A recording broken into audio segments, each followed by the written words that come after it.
Ephesians 4:11 and 12 give us a phenomenal picture of what our role as a church leader is all about.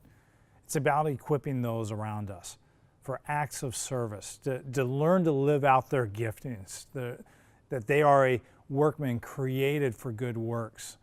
And we have the privilege and the responsibility of leveraging what God has provided for us in our hands to help them be all that God wants them to be. One of the greatest privileges I've found in leading the church is the responsibility and opportunity to raise up other leaders. Specifically, I want to take some time and talk to you about how do you raise up young leaders specifically that are within your midst. The first thing is you got to learn to love young leaders. Consistently look for ways to invest in and recruit those that are currently kind of entering the field of leadership per se, or who may be a great leader in the future. As a more seasoned leader, part of your role is to help them succeed. Now, it's true though, if you recruit someone who has never led, or maybe has never led at the capacity that you're seeking them to do, there is going to be a learning curve involved. And part of your job then as a leader will not only be to recruit them, but to help them know the things that are necessary for them to be successful as a leader.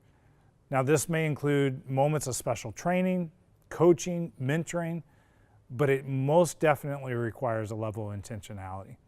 Let me give you kind of 4 things to consider to help you when it comes to raising up young leaders around you. My first suggestion is provide them with room to fail. In other words, take time to eliminate the fear of failing for them. See, if a young leader knows failure is welcome and that there really is a certain amount of mistakes that are even expected in the early days, they're going to feel more willing and open to take risks. And as a result, they will more quickly begin to add value to the team. Now, they may assume asking would be perceived as a sign of weakness when they don't know the answer to something. Younger leaders sometimes want to make the best impression, and often this means that they will refrain from actually seeking help. They may have 100 different questions, but they don't want to keep asking the same thing over and over. Help release the tension for them of just even asking for help. In fact, approach them first with, hey, what questions do you have? How can I help you? Recognize their need for help acclimating to a new environment and new responsibility.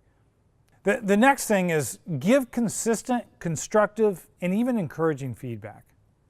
See, young leaders, even more from this current generation that are entering the workforce, they need to know that what they're doing is making a difference. And how can they actually succeed in the end? They may have an idea of their own, and it may not even be correct, but they need to know what you think. They won't know unless you actually take time to tell them. Tell them what they need to know, but don't even know what to ask. See, there are always things in any organization a person needs to know to be successful. There's kind of these unwritten rules or a hidden culture involved. These things aren't written in a handbook, or they may not even be in an employee orientation. But you can help young leaders acclimate faster by letting them in on the secrets of the organization. They're going to learn these things anyway sooner or later, but it'll be so much easier for them to learn those things from you. And keep in mind, they may disagree with you and even defy some of those unwritten rules. They may change your culture, and this may be why you need them the most. The next thing is consider giving them a seat at the table of influence. They probably haven't earned it, but it'll make them a better leader. It'll stretch them. See, they won't always come prepared or even feel prepared, but you already gave them the freedom to fail, right? Let them have some insight. Give them an early voice.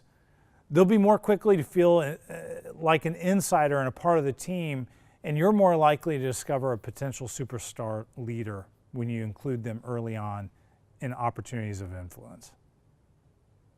These are just a few suggestions to consider when it comes to how do we best equip the young leaders that are around us? How do we recruit them? How do we keep them engaged? How do we elevate their level of leadership so that we grow as a leader, but our organization gets better as well?